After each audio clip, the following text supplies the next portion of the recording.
এবং আরো দূর ও নিকট থেকে আগত আমার নবী পাকের আশিকিন জাকিরিন মুহিব্বিন, বিশেষ করে যাদের অক্লান্ত পরিশ্রমে আজকের এই সভা আয়োজিত, যারা নিজেরা চান্দা দিয়েছেন, মানুষের দ্বারস্থ হয়েছেন, কত কষ্ট করে এই মেহফিল সাজিয়েছেন, এই জলসার সমস্ত সদস্য বৃন্দগণ এবং আমার সমবয়সী কলিজার টুকরা যুবক বৃন্দগণ ও অন্তরালের মা ও ভগ্নীগণ, প্রত্যেককে জানাই আমার আন্তরিক সালাম ও অভিনন্দন। আসসালামু আলাইকুম ওয়া রাহমাতুল্লাহি ওয়া বারাকাতুহু।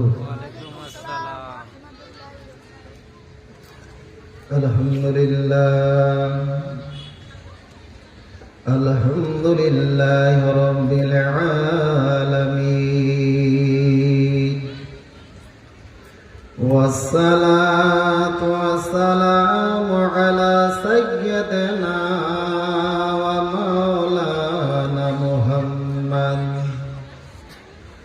ومولانا محمد وعلى آله وأصحابه أجمعين. أما بعد، أعوذ بالله من الشيطان الرجيم. بسم الله الرحمن الرحيم. يا أيها الذين آمنوا توبوا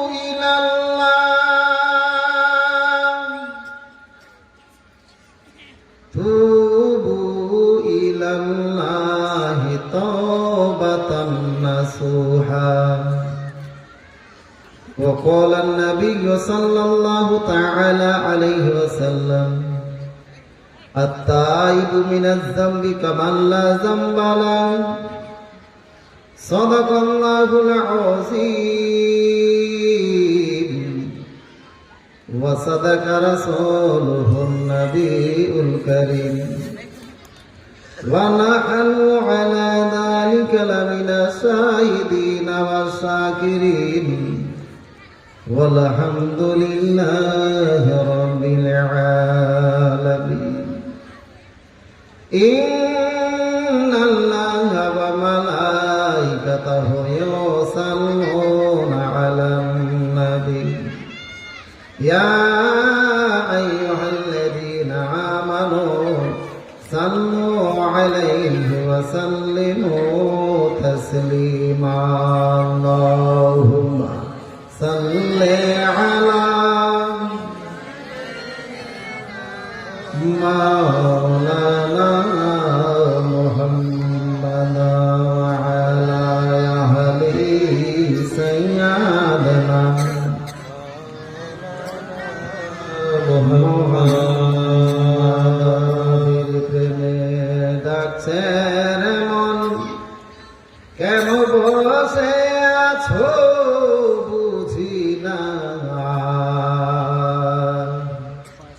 উম্মতের মায়ায় কান্দেন নবীজি, শুয়ে সোনার মদিনা। সবাই জোরে জোরে পড়েন আল্লাহু সাল্লাল্লাহু আলাইহি আরো জোরে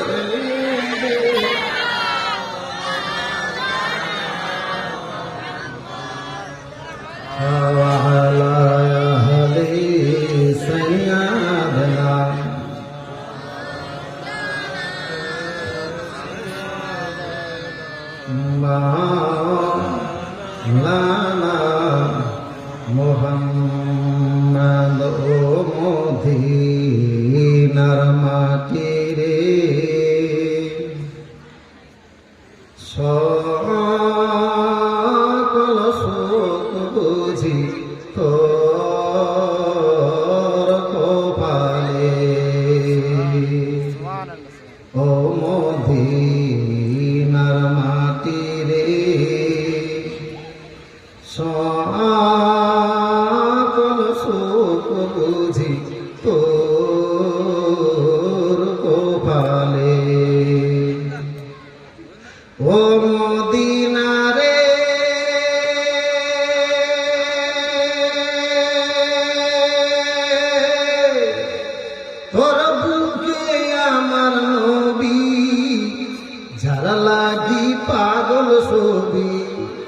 যার তোরে হইল সৃষ্টি ত্রিভুবন, কাঁদি আমি সারা কোলে, কখন যাব সেখানে, কাঁদি আমি সারা কোলে, কখন যাব সেখানে, সহে না আর কোরআনে। ও মদিনার মাটি রে, সকল সুখ বুঝি তোর কপালে। ও মদিনার মাটি রে, সকল সুখ বুঝি তোর কপালে।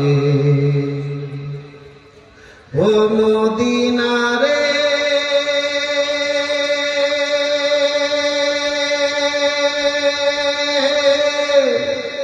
পাখি যদি হতাম আমি, উড়ে উড়ে যেতাম আমি, থাকতো না মনে কোনো বাসনা। দেহে নাই পাখায় আমার, সাথে নাই টাকায় আমার, দেহে নাই পাখায় আমার, সাথে নাই টাকায় আমার, কে বলি যাব সেখানে। ও মদিনার মাটি রে, সকল সুখ বুঝি তোর কপালে। ও মদিনার মাটি রে, সকল সুখ বুঝি তোর কপালে। ও মদিনা রে,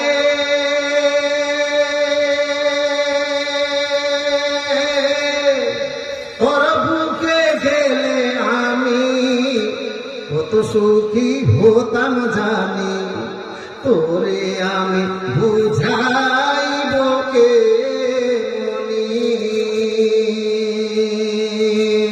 রোজা মুবারক যে নবীজিকে সালাম দিয়ে, রোজা মুবারক যে নবীজিকে সালাম দিয়ে, বলিতাম মনের বাসনা। ও মদিনার মাটি রে, সকল সুখ বুঝি তোর কপালে। ও মদিনার মাটি রে, সকল সুখ বুঝি তোর কপালে। কার কার মদিনায় যাওয়ার ইচ্ছা দুই হাত উঠিয়ে বলেন ইয়া রাসূলুল্লাহ। যারা যারা হাত উঠিয়েছেন একটু সামনের দিকে এগিয়ে আসেন, সামনের দিকে আসেন, পয়সা চাই না। এই যে সামনের জায়গাটা খালি আছে ভাবছি, হ্যাঁ আপনারা পিছনের দিকে বসে থাকবেন, আমাকেও বলতে ভালো লাগবে না, আপনাদেরও শুনতে ভালো লাগবে না। সুতরাং যারা ওই পিছনের দিকে আছে, আমার কলিজার টুকরা যুবক, যাদেরকে আমি কলিজার টুকরা বলে সম্বোধন করেছি, ভাইজান একটু সামনের দিকে আসা যাবে না? আসা যাবে না ভাই? ও যুবক ভাই একটু আসো, সামনের দিকে আসো। আপনারাও যেন ভালো করে বসেন, পরক্ষণে যারা আসবে তাদেরও আসার এবং বসার সুযোগ করে দেন। আপনাকে যেন বারবার উঠা বসার করার প্রয়োজন না পড়ে। আর মা বোনদেরও দৃষ্টি আকর্ষণ করছি, আমি মা বোনদের বলবো সামনের দিকে বহু জায়গা খালি আছে, অনেক জায়গা খালি, পিছনের দিকে জায়গা হচ্ছে না। তো মা আপনি নিজেও ভালোভাবে বসেন, আপনাকে যেন বারবার উঠা বসা না করার প্রয়োজন পড়ে। আপনিও ভালোভাবে বসেন এবং পরক্ষণে যারা আসবে তাদেরকেও সামনে আসার একটু সুযোগ করে দেন। তো সামনের দিকে একটু আগে বসা যাবে নাকি? ওকে খেলা কথা দিয়ে এসছি আমরা, আজকে উঠব না, মুরগি সাহেব যাতে ঘুগা সোভান। আপনারাও কি কথা দিয়ে এসছেন বাড়ি বাড়িকে?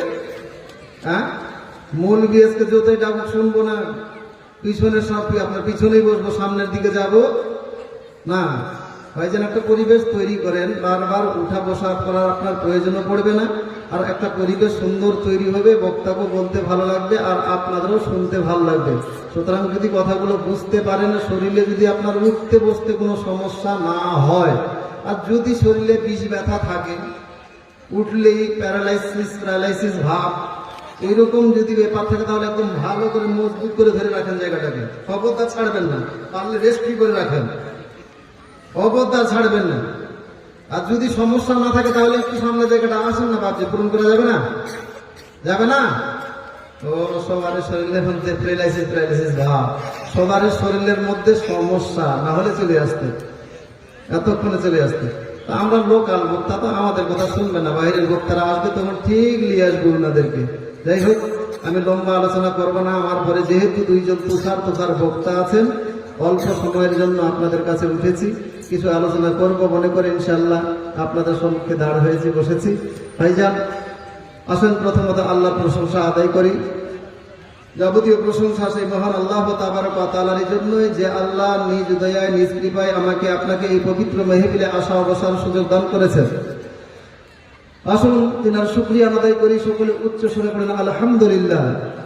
তিনার পরে পরে ধর্মের গুরু মা আমিনার লাল মুরুর দুলাল আহমদ মুজতাবা মুহাম্মদুর রাসূলুল্লাহ সাল্লাল্লাহু তাআলা আলাইহি ওয়াসাল্লাম, তিনার প্রতি লক্ষ কোটি দুরূদ অবতীর্ণ হোক, বর্ষিত হোক, সকলে বলুন আমিন। ইকোটাকে কমিয়ে দেন, হ্যাঁ, ইকো আর বেসটাকে কমিয়ে দেন। এই আপনার ইকো, হ্যাঁ, ইকো আর বেসটাকে কমিয়ে দেন। টোনটাকে বাড়িয়ে যত সাউন্ডটাকে ফাটাতে পারেন, টোনটাকে বাড়িয়ে সাউন্ড যত বাড়াতে পারেন। ভাইয়েরা আমার, আপনাদের সম্মুখে কিছুক্ষণ আলোচনা করব বলে পবিত্র কালামুল্লাহ হইতে একখানা আয়াত এবং আমার রাসূলের অসংখ্য অগণিত বাণী হতে একখানা হাদিস তুলে ধরেছি। উক্ত আয়াত ও হাদিসের আলোকে কিছুক্ষণ আলোচনা করব আপনাদের সম্মুখে। তবে আমার পূর্বে অনেক উলামায়ে কেরামের জবান দ্বারা আপনারা কোরআন ও হাদিসের তথ্যবহুল আলোচনা শ্রবণ করলেন।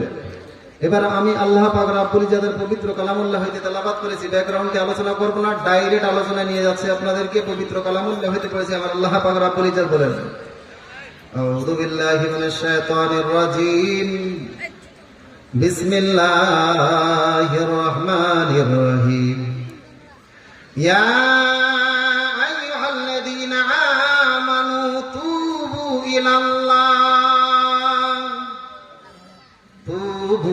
ইলাল্লাহি তাওবাতান নাসুহা। আমার আল্লাহ পাক রব্বুল ইজ্জত বলেন, হে মুমিন, তোমরা আল্লাহর কাছে তওবা করো। হে ঈমানদাররা, যারা আল্লাহর প্রতি ঈমান নিয়ে এসেছো, তোমরা আল্লাহর কাছে তওবা করো। কিভাবে তওবা করবে তাও আল্লাহ আমার শিখিয়ে দিয়েছেন। আমার আল্লাহ বলেন, তওবাতান নাসুহা, তোমরা নসিহত প্রাপ্ত তওবা করো, যে তওবা করার পরে আর তোমরা দ্বিতীয়বারে পাপের কাছে হাত বাড়াবে না। হে দুনিয়ার মুসলমান, মানুষ মাত্রাই আমাদের ভুল ভ্রান্তি হয়ে থাকে। আমার আল্লাহ পাক রব্বুল ইজ্জত তবুও আমার আপনার উপরে রাগ করে তওবার দরওয়াজা 1 সেকেন্ডের জন্য বন্ধ করে না। আপনি যদি পাহাড় সমপরিমাণ গুনাহ করেন, একবার নিজের ভুল বুঝার পর ওই রাতের গভীরে ভোরের কোনায় বসে বসে 2টা হাত আল্লাহর কাছে উঠিয়ে কান্না শুরু করে দেন। আল্লাহর কাছে কাছে কেঁদে, আপনার কেঁদে কেঁদে বলেন, দুনিয়ার মালিক, আমি দুনিয়ার সবচাইতে বড় আসামে, মনে হয় আমার মতো পাপী দুনিয়াতে কেউ নাই। আমি এমন পাপ করেছি যেই পাপটা দুনিয়ার কেউ লোক জানতে পারলে আমি বক্তা, আমারে বক্তা বলে তাড়াইয়া দিত গা। আপনি মনে মনে ভাবেন, দুনিয়ার মালিক, আজকে আমার ভিতরে যেই পাপটা আছে, ওই পাপটা যদি আমার বাপ জানতে পারে, আমার বাপ জানার পরে আমার বাপ আমাকে ছেলে ছেলে বলতে ঘৃণা বোধ করবে। আমার ভিতরে যেই পাপটা আছে, আমার মা যদি জানতে পারে, আমার মা আমাকে ছেলে ছেলে বলতে লজ্জাবোধ করবে। আমার মধ্যে এমন পাপ রয়েছে, আমার স্ত্রী যদি জানতে পারে, আমার স্ত্রী আমাকে স্বামী স্বামী বলতে ঘৃণা করবে। হে পর্দার আড়ালের মা, আপনিও আপনার বিগত জীবনের আপনার গুনাহগুলোকে সামনে রেখে একটু ভাবনা চিন্তা করে না। আল্লাহর কাছে কাঁদে কাঁদে বলেন, দুনিয়ার মালিক, আমি রাতের গভীরে আপনার এমন একটা পাপ করেছি, ইয়া আল্লাহ, আমার পাপের খবর আমার বাবা জানে না, আমার পাপের খবর আমার মা জানে না, আমার পাপের খবর আমার স্বামী জানে না। আজকে আমার স্বামী যদি আমার পাপের খবর জানতো, আরে আজকে আমার স্বামী যদি আমার পাপের খবর জানতো, আমার স্বামী আমাকে বাড়ি থেকে তাড়াইয়া দিত। ইয়া আল্লাহ পাক বারবার দেখারে, আল্লাহ আমি রাতের গভীরে যেই পাপটা করেছে, আমার আদরের ছেলে মেয়েরা যদি আমার পাপটা জানতে পারে,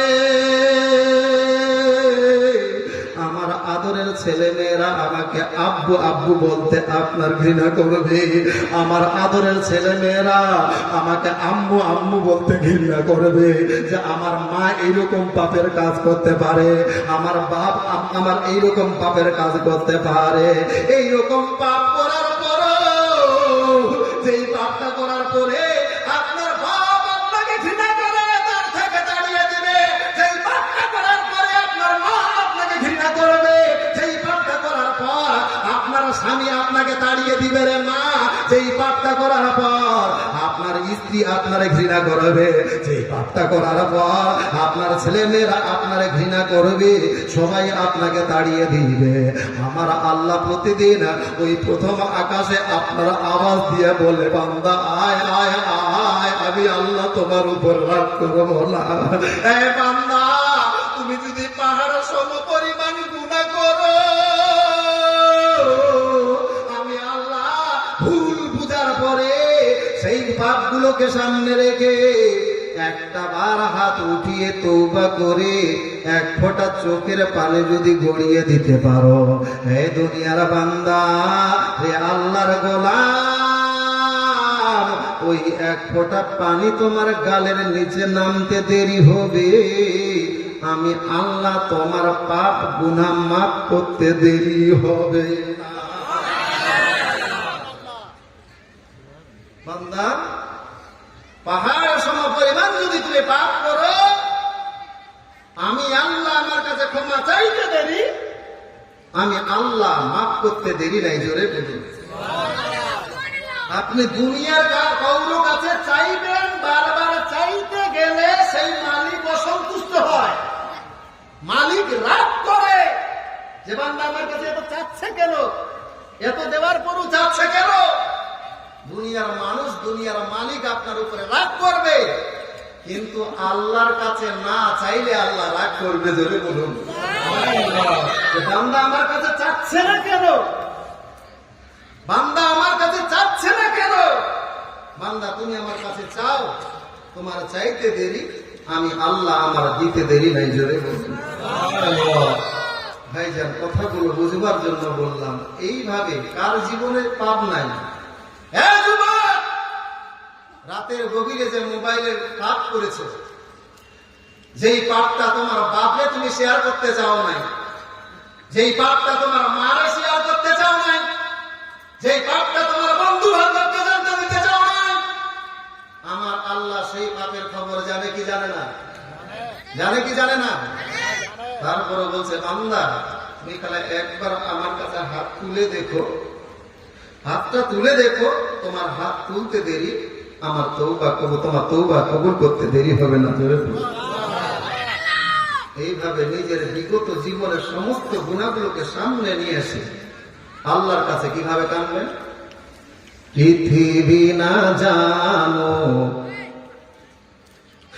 আমি তো জানি, পৃথিবী না জানো, আমি তো জানি, আমি কি পাপ করেছি, আমার পাপে করিলে বিচার, আমার পাপে করিলে বিচার, বাঁচার নাই উপায়, দয়াময় তুমি মাফ করো আমায়, মাবুদ মাফ করো আমায়, মাবুদ মাফ করো আমায়। পৃথিবী না জানো আমি তো জানি, পৃথিবী না জানো আমি তো জানি, আমি কি পাপ করেছি হায়। আমার পাপে করিলে বিচার, আমার পাপে করিলে বিচার, বাঁচার নাই উপায়, দয়াময় তুমি মাফ করো আমায়, মাফ করো আমায়, প্রভু মাফ করো আমায়। আমার আল্লাহ বড় দয়ালু রে মানুষ, আমার আল্লাহ তার বান্দারে বড্ড ভালোবাসে। আমার আল্লাহ চায় না তার বানানো বান্দাগুলো জাহান্নামের লোকড়ি হবে। না না না রে বাবা না, আমার আল্লাহ নিজের বান্দাকে বড্ড ভালোবাসে। কত ভালোবাসে, ৭৭টা মায়ের ভালোবাসা যদি একদিকে করে না, আমার আল্লাহ তার বান্দার প্রতি ভালোবাসা যদি একদিকে করা হয়, ওই ৭৭টা মায়ের ভালোবাসার আপনার পাল্লা যেই পাল্লাই থাকবে, আল্লাহর ভালোবাসার তুলনায় সেই পাল্লা হালকা হয়ে যাবে। জোরে বলুন। ৭৭টা মা তার সন্তানকে যত ভালোবাসে, তার চাইতে আমার আল্লাহ তার বান্দাকে তার চাইতে বেশি ভালোবাসে। জোরে বলুন। কারণ আপনার মা কি করেছে আপনার জন্য? শুধুমাত্র আপনাকে আপনার কি বলে ৯ মাস বা ১০ মাস পেটে গর্ভে ধারণ করেছে, অথবা ২ বছর আপনার দুগ্ধ পান করিয়েছে, আপনাকে লালন পালন করেছে ৫ থেকে ৭ বছর, আপনার বাপ আপনাকে জন্ম দিয়েছে, আপনার মালিক হয়তো আপনাকে মাসে মাসে পয়সা দিয়েছে, কিন্তু আমার আল্লাহ আপনাকে বাঁচিয়ে রাখার জন্য আল্লাহ কি করে নাই? আমার আল্লাহ যা করেছে, দুনিয়ার কোন মালিক যদি আপনার জন্য করত, তার জন্য আপনার কাছে কোটি কোটি টাকা নিত, আপনাকে ফ্রিতে কিছুই দিত না। আপনাকে দুনিয়াতে চলার জন্য সামান্য সরকার একটা রাস্তা করে দিয়েছে, সেই রাস্তায় চলার জন্য আমাদেরকে ট্যাক্স দিতে হয় কি হয় না? হয় না? সরকার পয়সা দেয় না? রাস্তা করে দিয়েছে, তারপরে রাস্তাতে চলতে গেলে আমাদেরকে ট্যাক্স দিতে হয়, দিতে হয় না? এই যে একটা বাল্ব জ্বালাচ্ছেন বাড়িতে, এই আপনার আলা, এই বাল্ব কি সরকার ফ্রিতে জ্বালাতে দিবে? না। ৩ মাস আড়াই মারে আপনার ৩ মাস আড়াই এরকম একটা লম্বা কাগজ, বিলের কাগজ আছে না? ফ্রিতে একটা বাল্ব জ্বালাতে দেয় না। আজকে আমার আল্লাহ পাক রাব্বুল ইজ্জাতের নিয়ামতগুলোর উপরে কুরবান যান। এই দুনিয়ার মানুষ, আমার আল্লাহ পাক রাব্বুল ইজ্জাত নিজের বান্দাকে ভালোবেসে কত আপনার সুন্দর ব্যবস্থা করেছে। আপনি দুনিয়াতে আসার পূর্বে আমার আল্লাহ পাক রাব্বুল ইজ্জাত আমি যখন মায়ের পেটে ছিলাম, ওই টাইমে আমার আল্লাহ জানে এই বান্দা আপনার মায়ের পেটের মধ্যে আছে, এই বাচ্চাটার খাবার প্রয়োজন পড়বে, পেশাব পায়খানার প্রয়োজন পড়বে, যার জন্য আমার আল্লাহ পাক রাব্বুল ইজ্জাত আপনার খাবারের ব্যবস্থা করে দিয়েছে। কিভাবে খাবার ব্যবস্থা? আপনি যদি খাবার খান তাহলে মায়ের পেটের মধ্যে পায়খানা করার প্রয়োজন পড়বে, তার জন্য আল্লাহ পাক রাব্বুল ইজ্জাত একটা সিস্টেম তৈরি করেছে। হে বান্দা, আমি আল্লাহ তোমার মায়ের সঙ্গে একটা নাভির কানেকশন করে দিলাম, তোমার মায়ের খাবারটা তোমারই হবে, তোমার মায়ের পেশাব পায়খানা করা তোমারই পেশাব পায়খানা করা হবে, যার জন্য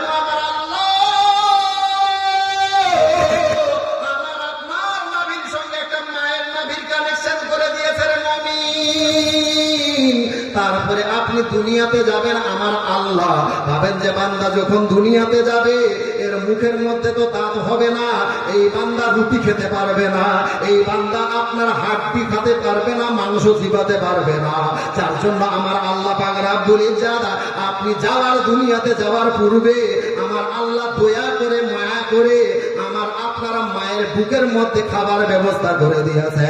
এত সুন্দর খাবার, এত সুন্দর খাবার, যেই খাবারটা এত সুস্বাদু খাবার, যেই খাবারটা আজকে দুনিয়ার খাবার যদি আপনি তৈরি করেন, আপনি যদি বাচ্চা দুগ্ধ না খায় অথবা মায়ের দুগ্ধ না হয়, তাহলে দুধের জায়গাতে আমরা বাচ্চাকে আপনার সুজি রান্না করে খাওয়াই, হালুয়া রান্না করে খাওয়াই। এই হালুয়া রান্না করতে গেলে আপনার কতগুলো জিনিসের প্রয়োজন পড়ে।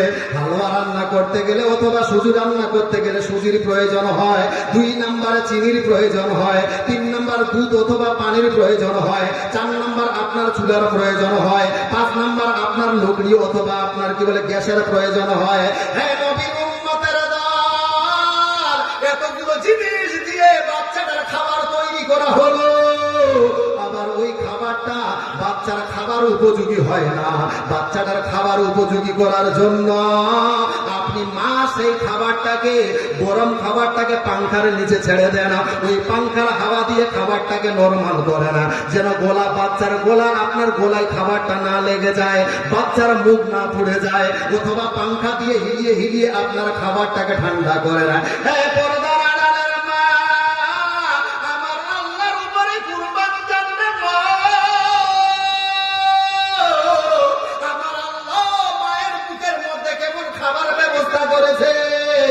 বাচ্চাটা 1 দিন নয়, 2 দিন নয়, এমন সুন্দর খাবার তৈরি করেছে যে খাবারটা খুব মিষ্টি নয়, খাবারটা খুব আপনার পানসাও নয়, খাবারটা খুব গাঢ় নয়, খাবারটা খুব পাতলাও নয়, খাবারটা খুব গরম নয়, এতটা গরম নয় যে গোলা পুড়ে যাবে, এতটা আপনার ঠান্ডা নয় যে গোলায় লেগে যাবে। এত সুন্দর খাবার যে খাবারটা আপনার পাংখা দিয়ে আপনার ঠান্ডা করার প্রয়োজন পড়ে না, অথবা চুলায় গরম করার প্রয়োজন পড়ে না। বাচ্চাটা 1 দিন নয়, 2 দিন নয়, দুনিয়ার খাবার যদি আজকে না তৈরি করে, আধা ঘন্টা পর ওই খাবারটা রেখে দিলে আর বাচ্চাকে সেই খাবারটা খাওয়ায় না, যে এই বাচ্চাটা আর আপনার এই খাবারটা, আপনার অবশিষ্ট খাবারটা দ্বিতীয়বার বাচ্চারে খাওয়াতে গেলে পেটের সমস্যা হবে, ওই খাবারটা মা আর দ্বিতীয়বারে খাওয়ায় না। অথচ আমার আল্লাহ মায়ের বুকের মধ্যে এমন খাবার ব্যবস্থা করেছে যে 1 দিন নয়, 2 দিন নয়, 1 ঘন্টা 2 ঘন্টা নয়, টানা 2 বছর বাচ্চাটা মায়ের দুগ্ধ পান করবে, 1 সেকেন্ডের জন্য খাবার খারাপ হয় না। এমন একটা ফ্লাক্সের ব্যবস্থা করেছে আমার আল্লাহ। টানা 2 বছর ধরে বাচ্চাটা খাবার খাবে, 1 সেকেন্ডের জন্য সেই খাবার খারাপ হয় না। আমার আল্লাহ এইবারে আস্তে আস্তে আপনার পাকস্থলীতে যেমন যেমন খাবার সহ্য করবে, তেমন তেমন করে আপনার মুখের মধ্যে দাঁত গজাতে শুরু করেছে। দাঁত গজাতে শুরু করেছে, প্রথমত 2টা ইঁদুরের মতো দাঁত, যে এই বাচ্চাটাকে এখনই যদি 32টা আপনার দাঁত দিয়ে দিই, তাহলে মোটা খাবার খাবে আর ওটা পাকস্থলীতে সহ্য হবে না, হজম করতে পারবে না। ফলে আল্লাহ পাক রাব্বুল ইজ্জত কচি কচি দাঁত দিয়েছে, বাচ্চাটা যেমন যেমন বড় হচ্ছে তেমন তেমন খাবার আপনার ওই ভারী ভারী খাবার খাচ্ছে, তেমন তেমন দাঁতও বড় হচ্ছে। আবার ওই জানে আল্লাহ পাক রাব্বুল ইজ্জত যে বাচ্চাটা ওই বাচ্চাকালে আপনার কি বলে না বুঝে সুঝে অনেক ধরনের খাবার খাবে, ওই আপনার ক্যাডবেরি, তারপরে আপনার কিটক্যাট, বিভিন্ন ধরনের চকলেট খেয়ে দাঁত নষ্ট করবে। দাঁত নষ্ট করবে তো রিপেয়ারিং এর প্রয়োজন নাই বান্দা, এই 7 বছর পর্যন্ত আমি তোমাকে এই সমস্ত খাবার খাওয়ার জন্য আলাদা দাঁত দান করলাম। জোরে বলুন সুবহানাল্লাহ। 7 বছর পরে আমার আল্লাহ পাক রব্বুল ইজ্জত আপনার দাঁত, মুখের দাঁতকে পরিবর্তন করে দিলেন। বান্দা নিজের শরীরটা নিয়ে একবার গবেষণা করে, আমার আল্লাহ কত সুন্দর করে আমার আপনার দেহটাকে তৈরি করেছে। বান্দা দেখেন এই খাবার খাবো না, তো খাবার হাতটাকে আপনি যেমন মোড়েন তাও দেখেন এমন মাপ করে আল্লাহ বানিয়েছে যে মুখের মধ্যে আসছে। আচ্ছা, এই দিক থেকে উঠান তাও মুখের দিকে, এই দিক থেকে উঠান তাও মুখের দিকে, এই দিক থেকে উঠান তাও মুখের দিকে। আল্লাহ পাক রাব্বুল ইজ্জত আপনি যেই খাবারটা খাবেন সেটা ল্যাবরেটরিতে চেক করার জন্য আল্লাহ পাক রাব্বুল ইজ্জত এমন ভাবে পার্টসগুলো তৈরি করেছে, ওই খাবারটাকে দেখার জন্য আল্লাহ কপালের উপরে 2টা চোখ দিয়েছে। জোরে বলুন। বান্দা প্রথমত এই কপালের চোখ দিয়ে খাবারটাকে ভালো করে পরিষ্কার করে দেখে না যে খাবারের মধ্যে কোনো নোংরা লেগে নেই তো, খাবারটা খাওয়া যাবে কি যাবে না। আপনার কপালের ল্যাবরেটরি এই দুইটা চোখ সিগন্যাল দিল হ্যাঁ খাবার খাওয়া যাবে, খাবারে কোনো নোংরা লেগে নাই। যখন চোখ পরিষ্কার আপনার সিগন্যাল দিল, এইবারে আপনি হাত দিয়ে এই হাতের 5টা আঙ্গুল দিয়ে খাবারটাকে নাড়ছেন। যে এমনও খাবারের মধ্যে কোনো ত্রুটি থাকতে পারে, হয়তো নোংরা না লেগে থাকতে পারে, কিন্তু খাবারের মধ্যে কাঁটা আছে, খেজুরের কাঁটা বা লোহা আছে বা কাঁচ আছে। এই হাতের ল্যাবরেটরি যখন আপনার চোখ ধরতে পারলো না, ওই ল্যাবরেটরি হাতের ল্যাবরেটরি সেই আপনার কি বলে কাঁটা বা কাঁচকে ধরে ফেলেছে। জোরে বলুন বান্দা, আমার আল্লাহ কত মায়া দয়া করে আমার দেহটাকে তৈরি করেছেন, আল্লাহর কুরবান দেন সেই দেহগুলো তৈরি করার দিক থেকে। এইবারে খাবারটা তুলে মুখের মধ্যে নিয়ে যাবেন, মুখে ডাইরেক্ট নিয়ে যাবেন না বান্দা, মুখের কাছে নিয়ে যাওয়া তার উপরেই আমি ল্যাবরেটরি হিসাবে 2টা ফুটা দিয়েছি, মুখের উপরে 2টা ফুটা করে দিয়েছি। যে খাবারের মধ্যে ত্রুটি আছে, যেটা চোখের ল্যাবরেটরি ধরতে পারে নাই, হাত ধরতে পারে নাই, খাবারটা দুর্গন্ধযুক্ত, হাত ধরতে পারে নাই, চোখ ধরতে পারে নাই, এইবারে নাক এই ল্যাবরেটরি বলে দিচ্ছে এই খাবার খাইস না, খাবারের মধ্যে দুর্গন্ধ। জোরে বলুন কুরবান যান, কুরবান যান। আমার আল্লাহ এই 2টা নাকের ফুটা পিঠের দিকে করতে পারতো না? পারতো কি পারতো না? কিন্তু পিঠের দিকে কেন করে নাই? ঠিক মুখের উপরে, মুখের উপরে। এইবার নাক সিগন্যাল দিল এই ঠিক আছে, কোন সমস্যা নাই, খাও। ভাইয়েরা আমার, এইভাবে খাবারটা যেমনি ভাবে মুখের মধ্যে দেওয়া, আমার আল্লাহ এমন সিস্টেম দিয়ে আপনার মুখটাকে তৈরি করেছে বান্দা। ওই খাবারের মধ্যে এমন একটা ত্রুটি আছে, যে ত্রুটিটা আপনার কপালের চোখ ধরতে পারে নাই, আপনার কি বলে হাতের 5টা আঙ্গুল ধরতে পারে নাই, ওই খাবারের ফুটটা আপনার নাক ধরতে পারে নাই। বান্দা খাবারটাকে চিবিয়ে চিবিয়ে খাও। তোমার মুখের মধ্যে আমি 32টা সিপাই রেখেছি, ওই 32টা সিপাইয়ের মধ্যে যখন আপনি খাবারটাকে চিবিয়ে চিবিয়ে খাবেন, পিষে পিষে খাবেন, ওই খাবারের মধ্যে যদি একটা পাথর থাকে অথবা আঁকির থাকে, আপনার দাঁতে ধরে ফেলেছে। ধরে বলুন 32টা সিপাহী ধরে ফেলেছে, দাঁড়া দাঁড়া দাঁড়া, খাইস না, ভেজাল আছে। কি আছে? ভাইয়েরা আমার, ও নবীর উম্মতেরা গো, শুধু এখানেই শেষ নয় রে বাবা। এইবারে আমার আল্লাহ আপনার মুখের মধ্যে এমন একটা আপনার আবিষ্কার জিনিস তৈরি করেছেন, এমন একটা যন্ত্রের আবিষ্কার করেছেন বান্দা। এইবারে খাবারটাকে তুমি জিহ্বা দ্বারাই ভালো করে ঘুরিয়ে ঘুরিয়ে খাও। ওই খাবারের মধ্যে এমন একটা ত্রুটি আছে, যেই ত্রুটিটা আপনার কপালের চোখ ধরতে পারে নাই, যেই ত্রুটিটা আপনার কি বলে হাত ধরতে পারে নাই, যেই আপনার ত্রুটিটা আপনার কি বলে নাক ধরতে পারে নাই, যেই ত্রুটিটা আপনার 32টা সিপাহী ধরতে পারে নাই রে মুমিন, ওই ত্রুটি ওই জিহ্বা নামের মেশিন ধরে ফেলেছে। জোরে বলুন পাটের মধ্যে একটা পাটের পেশুয়া, জোরে বলুন, একটা ছোট্ট চুল, ওই জিহ্বা নামের মেশিন এই মাথার মগজ ল্যাবরেটরিকে এখান থেকে মেসেজ করছে, এই খাবার খাবি না। কেন? খাবার তো পরিষ্কার, কোনো সমস্যা নাই, চোখের ল্যাবরেটরি চেক করেছে, কোনো সমস্যা নাই, হাতের ল্যাবরেটরি চেক করেছে, কোনো সমস্যা নাই, নাকের ল্যাবরেটরি চেক করে দেখেছে, কোনো সমস্যা নাই, আপনার 32টা সিপাহী চেক করেছে, কোনো সমস্যা নাই। খাবো না কেন? জিহ্বা নামের মেশিন বলছে আমি সেই ত্রুটিটা ধরে ফেলেছি, এই খাবারের মধ্যে একটা পাটের পেশুয়া আছে। জরুর ওগো নবীর উম্মতেরা হয়ে আজ দিশা হারা, কোরআন হাদিস ছেড়ে চলো যখন যাহা চাইব,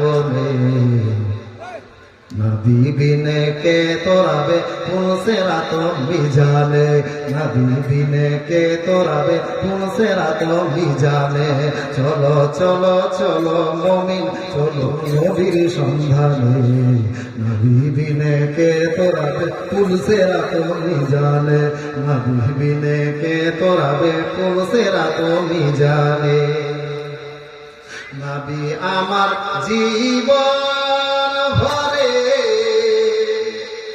दिनेर লাগি কষ্ট করে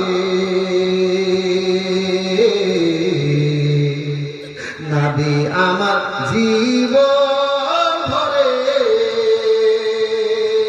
এই উম্মতের লাগি কষ্ট করে দম শহীদ করিলেন উহুদেরই ময়দানে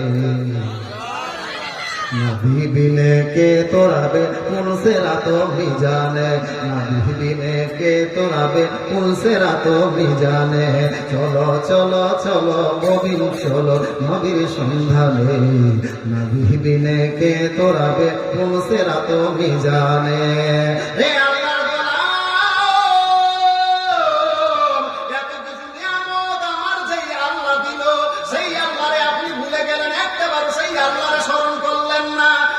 আল্লাহর একটা শুকরিয়া না জানাবার জন্য কখনো আপনি মসজিদে গিয়ে দুইটা সিজদা করে আল্লাহর শুকরিয়া না আদায় করলেন না সেই আল্লাহর একটা থ্যাংক ইউ জানাবার জন্য আল্লাহর কাছে কোনোদিন আপনি মাথা নত করলেন না আজকে অথচ দুনিয়ার কোন মালিক যদি আপনাকে মাসে 20,000 টাকা দেয় আপনি ঠোঁট নাড়িয়ে নাড়িয়ে বলেন যে আমার মালিক বড় ভালো আমার মালিক আমার বড় ভালো আমাকে মাস গেলে 20,000 টাকা দেয় আমার মালিকটা বড় ভালো হ্যাঁ মানুষ আপনি মা বাপের বড় মা বাপের বড় আপনি কি বলে শুকরিয়া আদায় করেন আমার মা বড় ভালো আমার বাপ বড় ভালো ওই টাইমে আমার আল্লাহ পাক রব্বুল ইজ্জত আমি আপনি বান্দা আপনার ঠোঁটের দিকে তাকাইয়া তাকাইয়া দেখে বলে রে দুনিয়ার মানুষ তোমার মা তোমার আব্বা তোমার জন্ম দেওয়ার জন্য তুমি বলো যে আমার আব্বা বড় ভালো আজকে তোমার মা তোমাকে লালন পালন করার জন্য তোমার মাকে তুমি বলো আমার আম্মা বড় ভালো আজকে তোমার মালিক দুনিয়ার 20,000 টাকা দেওয়ার জন্য তুমি ঠোঁট নাড়িয়ে নাড়িয়ে বলো আমার মালিক বড় ভালো আমি আল্লাহ কি অপরাধ করলাম আমার দেওয়াতে কোন জায়গায় ঘাটতি ছিল আমি আল্লাহ তোমারে কি দেয় নাই আমি আল্লাহ তোমারে কি দেয় নাই রে বান্দা আমি ফ্রিতে তোমাকে জমিন ছেড়ে দিয়েছি আমার বাড়িতে তুমি ঘর বাড়ি আমার জমিতে তুমি ঘর বাড়ি করে থাকো চাষবাস করে খাও বান্দা আজকে দুনিয়ার সরকারে